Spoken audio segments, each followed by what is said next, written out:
और अब एक ऐसी खबर जो आपको जरूर देखनी चाहिए, क्योंकि ये खबर आपके स्वाद और सेहत दोनों से सीधे तौर पर जुड़ी है। हम यहाँ पिज्जा की बात कर रहे हैं, जिसके दीवानों में आपको हर उम्र के लोग मिल जाएंगे। बस मोबाइल उठाया, ऑर्डर किया और दरवाजे पर पिज्जा हाजिर। फिर आप मजे से पिज्जा का स्वाद लेते हैं, या फिर घर से निकले और किसी पिज्जा आउटलेट में बैठकर पिज्जा खाया और आगे बढ़ गए। लेकिन अगर आपकी सेहत और आपके स्वाद के बीच अगर गंदगी आ जाए तो, इसीलिए मैं कह रहा हूं कि यह खबर आपको जरूर पूरी देखनी चाहिए।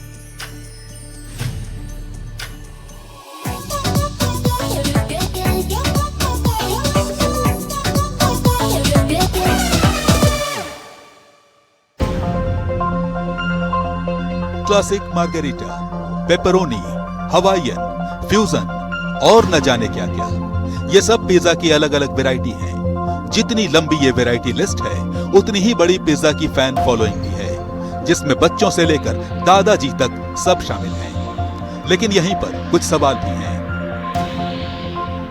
क्योंकि जब भी आप पिज्जा खाने जाते हैं या जब कभी पिज्जा मंगवाते हैं, तो ये पूछते हैं कि जिस ओवन में पिज्जा बनाया गया उसकी सफाई कब हुई थी, कहीं उसमें जंग तो नहीं लगी थी। आप ये पूछते हैं कि पिज्जा आउटलेट के ग्रिल की क्लीनिंग कभी हुई या नहीं।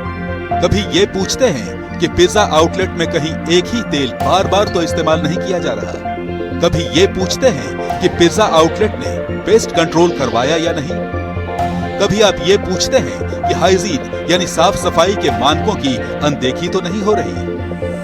क्या कभी आपने ये पूछा कि किचन की सफाई शेड्यूल के मुताबिक हुई या नहीं? क्या कभी आपने ये पूछा कि पिज्जा बनाने और परोसने वाले दस्ताने और मास्क लगाते हैं या नहीं? कभी आप ये पूछते हैं कि पिज्जा आउटलेट में काम करने वाले और पिज्जा डिलीवर करने वालों की मेडिकल जांच हुई या नहीं? कभी आपने ये पूछा कि पिज्जा आउटलेट के पास लाइसेंस है या नहीं? कहीं पिज्जा के नाम पर आपको बीमारी तो नहीं परोसी जा रही? इन 10 सवालों के जवाब इन 4 तस्वीरों में हैं।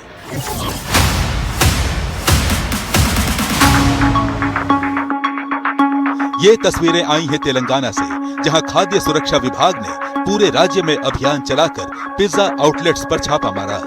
तो ऐसी डराने वाली हकीकत सामने आई जिसने पिज्जा लवर्स को सकते में डाल दिया है। हम आपको इसकी डिटेल्स बता देते हैं। फूड सेफ्टी टास्क फोर्स ने गजटेड फूड इंस्पेक्टर्स और फूड सेफ्टी ऑफिसर्स के साथ मिलकर 55 पिज्जा आउटलेट्स पर छापा मारा। इनमें डोमिनोज और पिज्जा हट की फ्रेंचाइजी भी शामिल हैं। पिज्जा हट के 18 आउटलेट्स पर छापा मारा गया, जिनमें से 8 में बड़ी गड़बड़ियां मिली। पिज्जा हट के कई आउटलेट्स लाइसेंस नहीं दिखा सके। वहां वेज और नॉन वेज एक साथ रखे जा रहे थे। मशीनरी की सफाई नहीं की गई थी। कूड़ेदान पर ढक्कन नहीं थे। जो सॉस इस्तेमाल किए जा रहे थे, उनकी बोतलों पर एक्सपायरी डेट नहीं लिखी थी। मशीनों का कैलिब्रेशन नहीं कराया गया था और कर्मचारियों के मेडिकल सर्टिफिकेट में गड़बड़ी जैसी खामियां साफ तौर पे दिखाई पड़ी। पिज्जा हट की तरह पिज्जा लवर्स के बीच डोमिनोज भी काफी मशहूर है, लेकिन इस ऊंची दुकान में भी कई जगह पकवान फीकी निकली। यानी फूड सेफ्टी टास्क फोर्स के छापे में इसके कई आउटलेट्स में गड़बड़ियां पकड़ में आ गई। तेलंगाना में डोमिनोज के 16 आउटलेट्स में से 10 ऐसे थे जो मानकों पर फेल हो गए। डोमिनोज के कई आउटलेट्स लाइसेंस नहीं दिखा पाए। कई जगह पेस्ट कंट्रोल नहीं किया गया था। कई जगह कर्मचारियों में साफ सफाई की कमी दिखी। वो दस्ताने और मास्क का इस्तेमाल नहीं कर रहे थे और कई जगह कर्मचारियों के मेडिकल रिकॉर्ड गायब थे। तेलंगाना में फूड सेफ्टी टास्क फोर्स ने मुहिम सिर्फ मशहूर ब्रांड्स के खिलाफ नहीं चलाई, कई लोकल आउटलेट्स पर भी छापा मारा।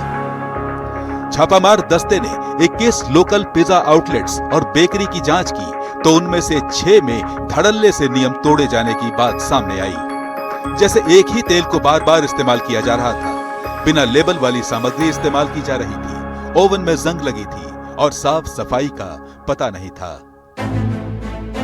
तेलंगाना के स्वास्थ्य सुरक्षा विभाग ने सिर्फ 55 आउटलेट्स पर छापा मारकर इतनी सारी गड़बड़ियां पकड़ ली। राज्य में हजारों पिज्जा आउटलेट्स होंगे और देश भर में न जाने कितने होंगे। अगर सबकी बारीकी से जांच की जाए तो और न जाने कितनी गड़बड़ियां सामने आएंगी। फिर भी तेलंगाना के खाद्य सुरक्षा विभाग ने पिज्जा के नाम पर परोसी जा रही बीमारियों को लेकर आगाह तो कर ही दिया है। इसलिए अगली बार अगर पिज्जा खाने जाएं या पिज्जा मंगवाएं तो सतर्क रहिएगा, क्योंकि जान है तो जहान है।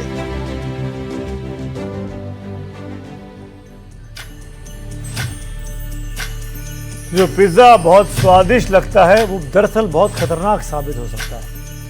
अब आपको पिज्जा की कुछ कहानी और कुछ आंकड़े बता देता हूं। 18वीं शताब्दी के अंत में 1880 के आसपास इटली में पिज्जा का जन्म हुआ। वहीं से वो पूरी दुनिया में धीरे धीरे फैल गया और 1980 से आप ये कह सकते हैं कि आसपास इसके भारत में आया और पॉपुलर होने लगा। हैरानी की बात है कि डॉक्टर्स की तमाम वार्निंग के बावजूद पिज्जा का मार्केट हर साल लगातार बढ़ता जा रहा है। सबसे पहले आपको भारत में पिज्जा के मार्केट साइज के बारे में बताते हैं। 2024 में भारत में पिज्जा का मार्केट साइज 5.3 अरब डॉलर का था। सरल शब्दों में कहें तो 2024 में भारतीयों ने 47,021 करोड़ और 6 लाख रुपए का पिज्जा हम खा गए और 2032 तक यह आंकड़ा 11.8 अरब डॉलर यानी 1,04,789 करोड़ और 6 लाख रुपए तक पहुंच सकता है। यानी इसमें 9.24% की तेजी रहने का अनुमान है। अब आपको यह बताते हैं कि दुनिया भर में लोग कितने का पिज्जा साल दर साल खा जाते हैं। 2024 में दुनिया भर में 272 अरब डॉलर यानी 24 करोड़ 13 लाख 184 हजार रुपए के पिज्जा की बिक्री हुई। 2032 तक यह आंकड़ा 409 अरब डॉलर यानी 36 करोड़ 29 लाख 48 लाख रुपए का तक पहुंचने का इसका अनुमान है। यानी दुनिया भर में पिज्जा का कारोबार 5.42% की रफ्तार से आगे बढ़ रहा है। मतलब पिज्जा खाकर आप भले ही बीमार पड़े और पिज्जा का मार्केट फ्यूचर को चकाचक उसका मार्केट जो है वो पूरी तरीके से चकाचक दिखाई दे रहा है।